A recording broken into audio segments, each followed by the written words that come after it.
இன்றைய காலகட்டத்தில் மாணவர்களுக்கு என்ன தேவை என்று கேட்டால் அது சிறந்த தொழிற்கல்விதான்.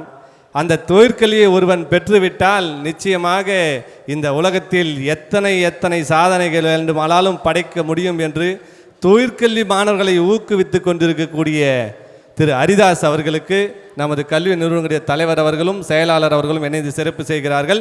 அரிமா சங்க உறுப்பினர்கள் மேடைக்கு வரும்படி கேட்டுக்கொள்கின்றோம். சார் ஒரே நிமிஷம், வாங்க வாங்க வாங்க, மேலே வாங்க சார், மேலே வாங்க.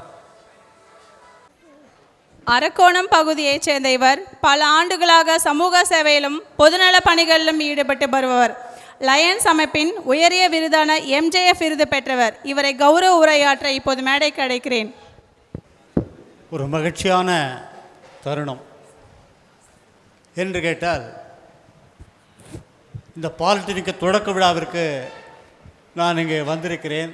அப்படிதான் சொன்னாங்க. பவானி கருணாகரன் நான் இல்லை, லதா பிரியகுமார் அவர்கள் அன்றைக்கு சட்டமன்ற உறுப்பினராக நாங்கள்லாம் வந்திருந்தோம். அப்பொழுது TRS அவர்களை பொறுத்தவரையிலே எனக்கு ரொம்ப பிடித்தமானவர்.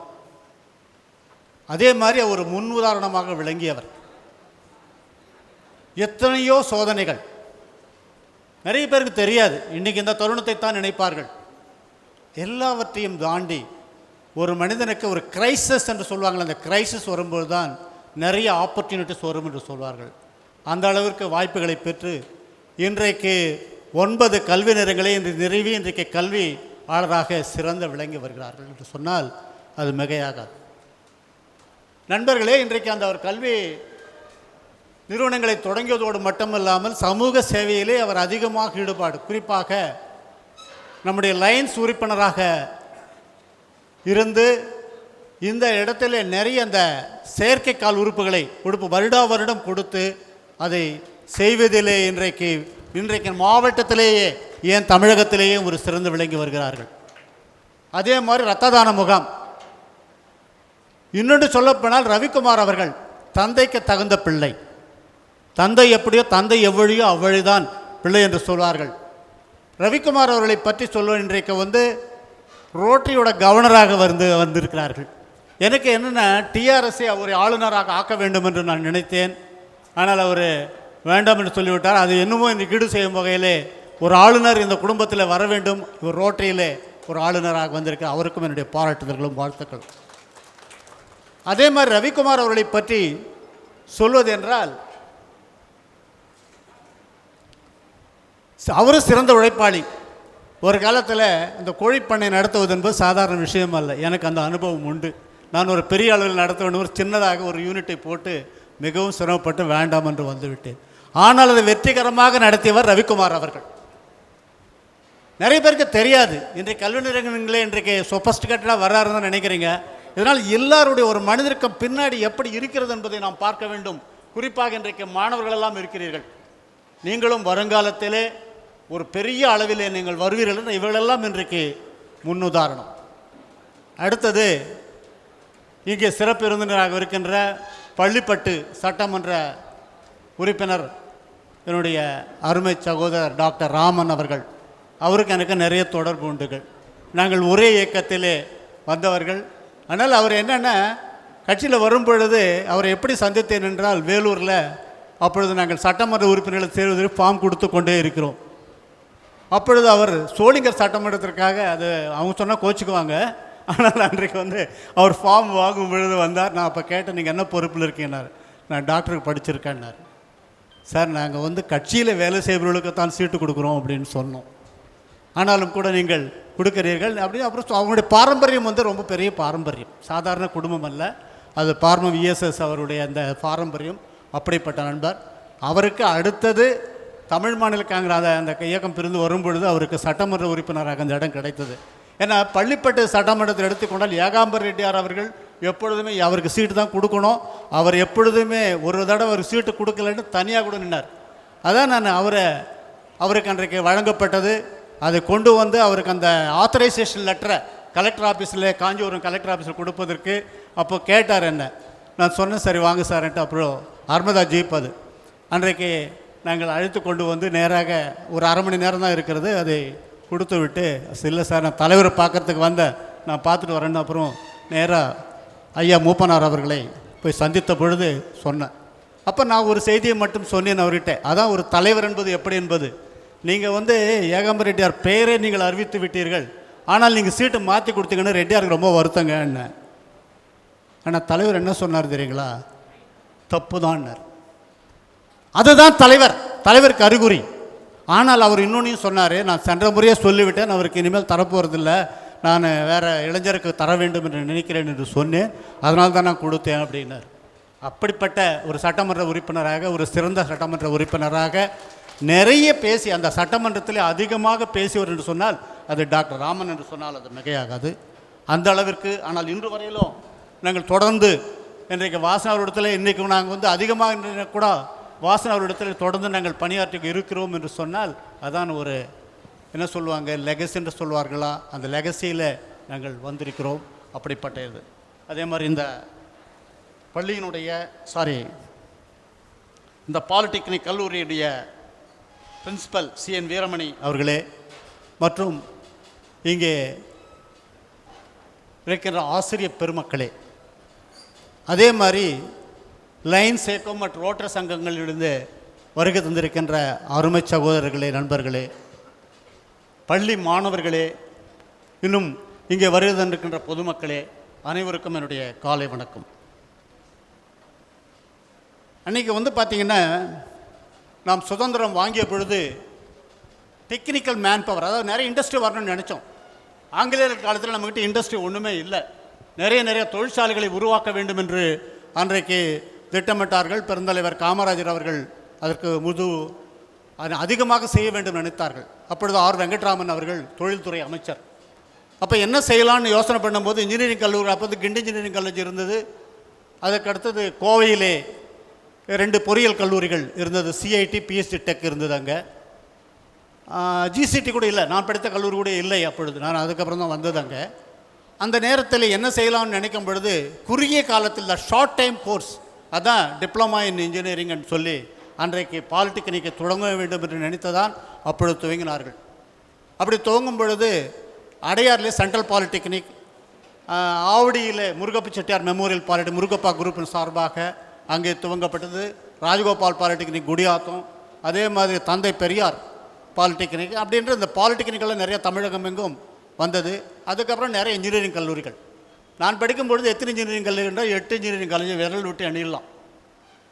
அத்தனை அவ்வளோ அந்த அப்போ கூட பார்த்திங்கன்னா இன்ஜினியரிங் நான் அந்த சீட்டு சேரத்துக்கு முன்னாடி வரலையும் அதற்கு அதிகமாக ரஷ் இல்லை. காரணம் என்னென்னா வேலை இல்லை, எங்கே வேலையும் கிடைக்காது. இன்ஜினியரிங் படித்தா வேலை கிடைக்காது. என்ன டாக்டர் கரெக்டு தானே?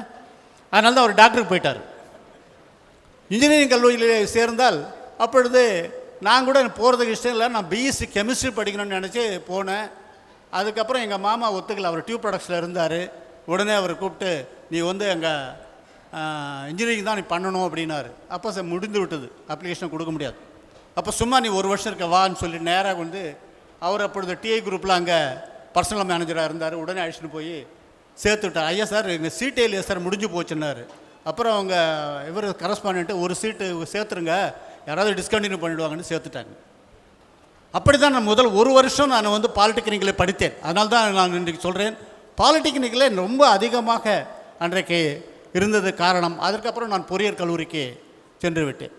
அதனால் இன்றைக்கு அந்த ஷார்ட் டைம் 3 வருடம், அதாவது அந்த 3 வருடத்தில் நமக்கு மேன் பவர் வேணும், டெக்னிக்கல் மேன் பவர் வேணுன்ற ஒரு காரணத்தினால்தான் இந்த பாலிடெக்னிக் கல்லூரிகள் அரசாங்கத்தினுடைய திட்டம் என்றால் சப்சிக்வெண்ட்லி அதற்கு பிறகு இவற்றையெல்லாம் கல்லூரிகளாக பொறியியல் கல்லூரிகளாக மாற்ற வேண்டும் என்று தான் இருந்தது.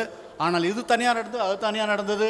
இன்றைக்கு பொறியியல் கல்லூரிகள் கூட அதிகமாக வந்துவிட்டது. அதான் நம்ம TRS அவர்கள் சொன்னார்கள், அதிகமாக கொடுத்துட்டாங்க. அதிகமாக கொடுக்க என்ன ஆகிடுச்சுன்னா இன்றைக்கி அது ஒரு சாதாரணமாக போய்விட்டது. ஆனால் MBBSக்கு மட்டும்தான் கொஞ்சம் இன்னும் டிமாண்ட் இருக்குது. அதுக்கு தான் நீட்டை பற்றி அதிகமாக பேசுகிறாங்க. நீட்டை பற்றி ஏன் பேசுகிறாங்கன்னா அங்கே டிமாண்ட் இல்லைன்னு நீட்டை பற்றி பேச மாட்டாங்க. இன்றைக்கி இதில் மெடிக்கல் காலேஜ், ஏன்னா ஒரு மெடிக்கல் காலேஜ் அமைவதன் போது சாதாரண விஷயம் அல்ல. அதற்கு ஒரு ஹாஸ்பிட்டல் வேணும், அதெல்லாம் நிறைய இன்ஃப்ராஸ்ட்ரக்சர் வேணும். அதே மாதிரி இன்றைக்கு பாலிடெக்னிக் இருந்தாலும் கூட இதில் நிறைய இன்ஃப்ராஸ்ட்ரக்சர் வேணும். லேப் வேணும், ஃபிசிக்ஸ் லேப் வேணும், கெமிஸ்ட்ரி லேப் வேணும். அதுக்கப்புறம் அந்த ஒவ்வொரு டிபார்ட்மெண்ட்டுக்கு அந்த லேபுகள் வேணும். இதெல்லாம் சாதாரணம் அல்ல.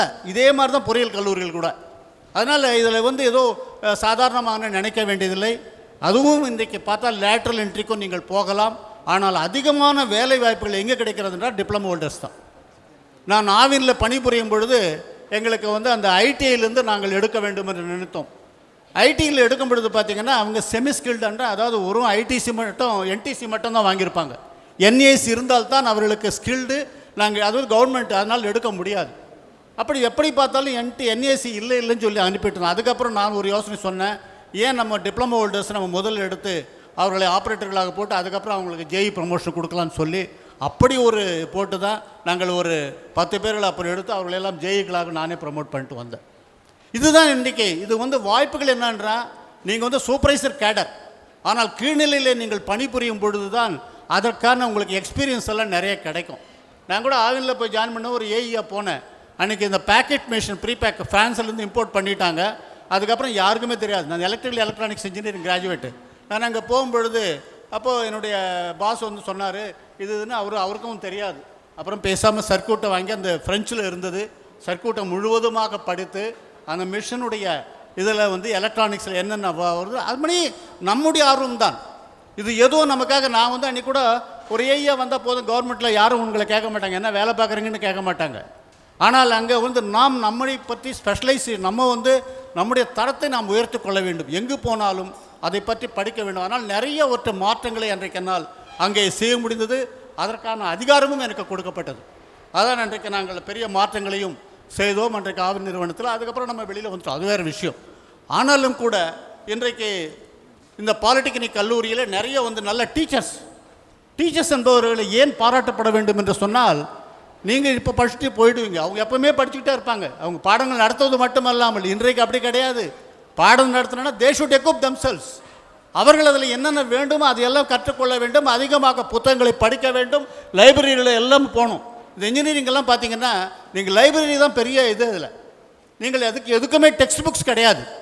நீங்கள் நினச்சிங்கன்னா ஒவ்வொரு சப்ஜெக்ட்டுக்கும் ஒன்று ரெஃபர் பண்ணணும். அதனால் சொல்லுவாங்க, நாங்கள் இன்ஜினியரிங் படிக்கும் பொழுது ஒரு டெக்ஸ்ட் புக் வச்சுக்கிட்டு படிக்கிறது மட்டுமல்ல, அங்கே லைப்ரரியில் போய் ஒவ்வொரு சப்ஜெக்ட்டுக்கும் புத்தகங்களை எடுத்து அதில் என்னென்ன இருக்க நோட்ஸ் எடுத்து அப்படி தான்.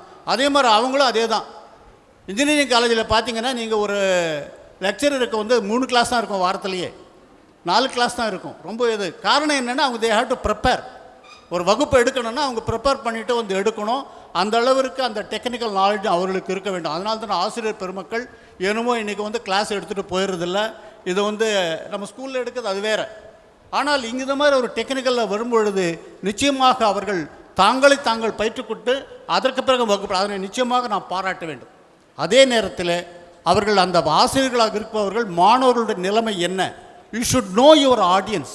உங்கள் முன்னாடி அந்த ஆடியன்ஸ் எப்படி இருக்கிறார்கள் என்பதை அவர்களுக்கு உணர்ந்து அவர்களுக்கு தகுந்த மாதிரி அவர்கள் வருகின்ற ஃபேமிலி பேக்ரவுண்டு எந்த நிலையில் அவர்கள் ஒரு பார்த்தீங்கன்னா சில மாணவர்கள் கவனிக்கவே மாட்டார்கள்.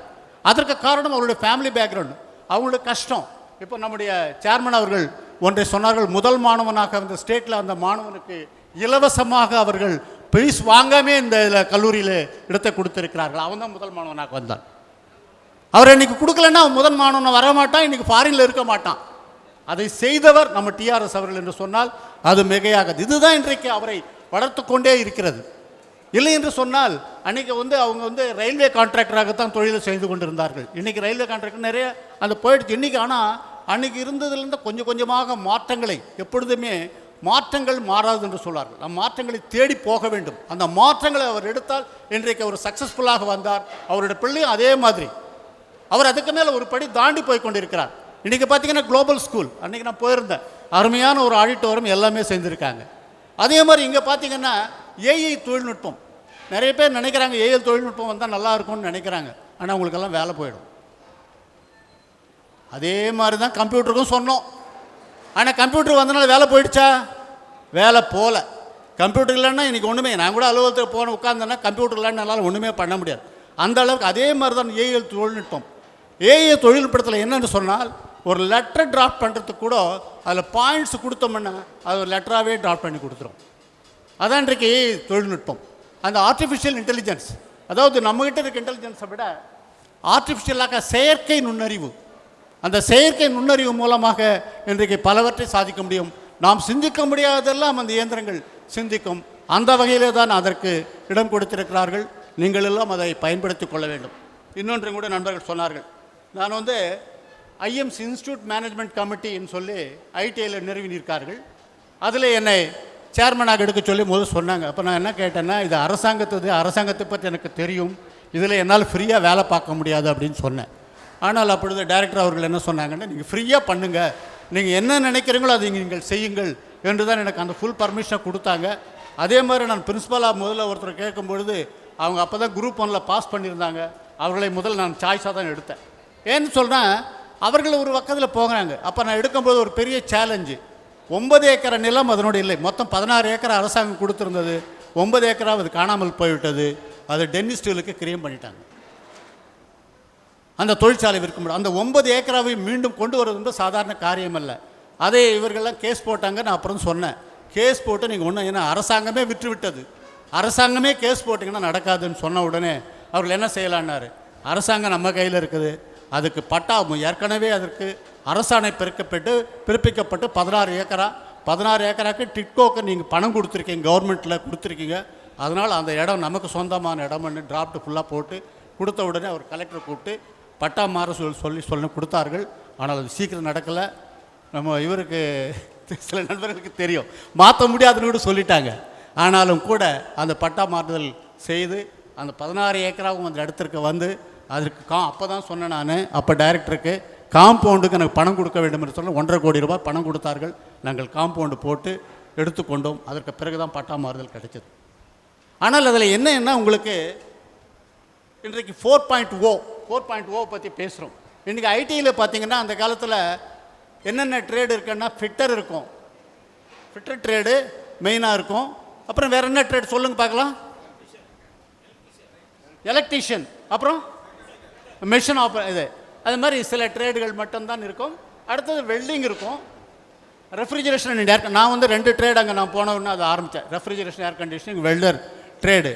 இதை தவிர இன்றைக்கு பார்த்த அந்த 4.0ல் CNC machine, robotics, 3D printing, production engineering and process and இதெல்லாமே புதுவும் ஆதி, இதெல்லாம் ப்ரோக்ராமிங் எல்லாம் கூட பண்ணலாம். அந்த அளவிற்கு அங்கே அதில் வந்து அவர் வந்து 3 கோடி சொன்னீங்க, 33 கோடி ரூபாய் டாடா நிறுவனம் கொடுத்துருக்கிறார்கள், அதற்கு மிஷினரிஸ் கொடுத்துருக்காங்க. அதில் பில்டிங் மட்டும்தான் ஸ்டேட் கவர்மெண்ட்டில் 4 கோடி ரூபாய் செலவில் பில்டிங் கொடுத்துருக்காங்க. 33 கோடி டாட்டா, அது மாதிரி 70 ஐடிஐகளுக்கு நம்முடைய பிரதமர் திட்டத்தின் கீழே அதை கொடுத்துருக்காங்க. 70 ஐடிஐயில் அந்த சிஎஸ்ஆர் ப்ராஜெக்டில், கார்ப்பரேட் சோஷியல் ரெஸ்பான்சிபிலிட்டி ப்ராஜெக்டில் அது கொடுக்கப்பட்டிருக்கிறது இன்றைக்கு மாணவர்கள். அதனால் பார்த்தீங்கன்னா ஐடிஐ முன்ன மாதிரி இல்லை, இன்றைக்கி நிறைய மாறுதல்கள். ஏன் நம்ம பிள்ளைகளே இப்போ நீங்கள்லாம் இருக்கிறீங்க, நீங்களெல்லாம் இந்த தொழில்நுட்பத்தை நீங்கள் ஷார்ட் டேர்ம் கோர்ஸ் நாங்கள் தர்றோம், ஷார்ட் டேர்ம் கோர்ஸ் கொடுத்து உங்களுக்கு சர்டிஃபிகேட்டும் கொடுக்குறோம். நீங்கள் வேலைக்கு போகும்பொழுது நிச்சயமாக உங்களுக்கு வேலை வாய்ப்புகள் அதிகரிக்கும். அந்த வகையில் கூட நம்முடைய பாலிடெக்னிக்லேருந்து வந்து 2 பேட்ச் ட்ரைனிங் எடுத்தாங்க. நானே இன்றைக்கு பார்த்து சர்டிஃபிகேட்டும் அன்றைக்கி கொடுத்துருக்கோம். அதனால் நீங்கள் என்ன செய்ய வேண்டும் என்று சொன்னால், அதுவும் தொழிலில் வந்து தொழில்நுட்பம் வளர்ந்து கொண்டே இருக்கிறது. நீங்கள் வெளிநாடுகளுக்கு போக வேண்டுமோ, இல்லை இந்திய நாட்டிலே பணியாற்ற வேண்டுமோ, அது இட்ஸ் நாட் எ மெட்டீரியல். ஆனால் உங்களுடைய ஸ்கில்ஸை நீங்கள் டெவலப் பண்ணிக்கிட்டே இருக்கணும். அதுக்கு தான் ஸ்கில் டெவலப்மெண்ட். இன்றைக்கி கலெக்டர் ஆஃபீஸில் ஒரு இது கூட கமிட்டி இருக்குது, அதில் நான் ஒரு உறுப்பினர், ஸ்கில் டெவலப்மெண்ட் கமிட்டி. அதாவது ஸ்கில்ஸ் தான் அதிகமாக நம்ம வளர்க்க வேண்டும், அப்பொழுது தான் நம்ம அதிகமான வேலை வாய்ப்புகளை பெருக்க முடியும். ஸ்கில் இல்லைன்னா நிறைய இடத்துல ஜாபு காலியாக இருக்கும். ஏன்னு கேட்டால் ஸ்கில் உள்ள ஆட்கள் கிடைக்க மாட்டார்கள். இதுதான் நம்ம இன்றைக்கி நிச்சயமாக பார்க்க வேண்டும்.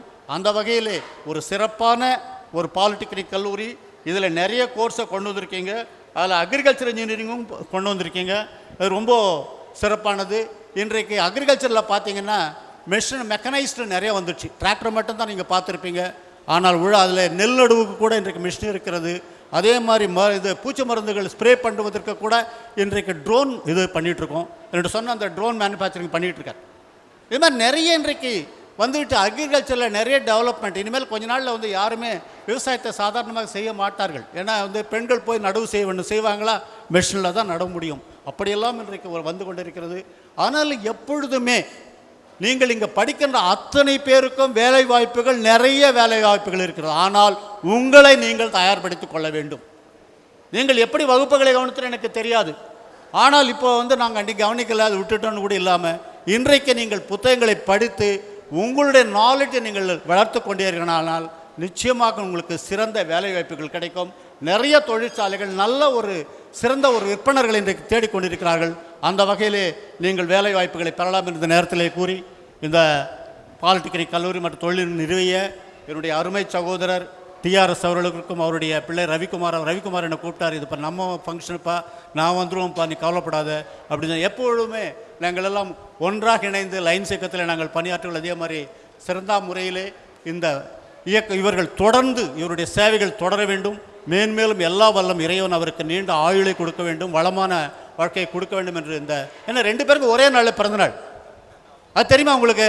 2 பேருக்கும் ஒரே நாள் பிறந்தநாள் என்பது ரொம்ப இது அரியது. அந்த வகையிலே அவர்களை மீண்டும் ஒரு முறை எல்லாரும் ஒரு கைத்தட்டல்களை கொடுத்து இந்த 32 ஆண்டுகள் முடித்து இன்றைக்கு அடுத்த 32ஆம் ஆண்டு துவக்க விழாவிற்கு நீங்கள் எல்லோரும் என்னுடைய வாழ்த்துக்களை தெரிவித்து விடைபெறுகிறேன். நன்றி, வணக்கம், ஜெய்ஹிந்த்.